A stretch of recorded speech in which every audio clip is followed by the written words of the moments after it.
Astagfirullah, ya Allah, ya Allah, Allahu Akbar, ya Allah. Astagfirullahaladzim. Sudarlun, seorang pekerja papan reklame atau advertising tersengat aliran listrik PLN saat bekerja di Jalan T-nya Adam Kamil, Subul Salam Timur, Kecamatan Simpang Kiri, Kota Subul Salam, Kamis 4 November 2021. Informasi yang dihimpun serambinews.com, peristiwa naas ini terjadi pada pukul 17.30 waktu Indonesia Barat sore, persisnya di seberang Terminal Terpadu, Kota Subul Salam.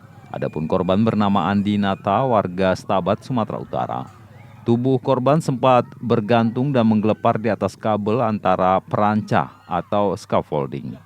Warga dan rekan korban yang menyaksikan kejadian berupaya memberikan pertolongan. Sebagian menyiapkan kasur untuk menahan manakala korban terjatuh ke aspal. Selain itu, beberapa orang tampak merubuhkan perancah dan mengait korban yang masih bergelantungan.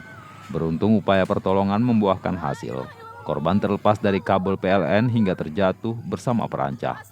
Seketika itu korban langsung dievakuasi ke Rumah Sakit Umum Daerah Kota Subul Salam untuk mendapatkan penanganan medis. Kapolres Subul Salam AKBP Kori Wicaksono SIK yang dikonfirmasi membenarkan peristiwa kecelakaan kerja yang menimpa pekerja papan reklame. Menurut Kapolres, petugas perbaikan reklame itu berasal dari CP Mahkota Production.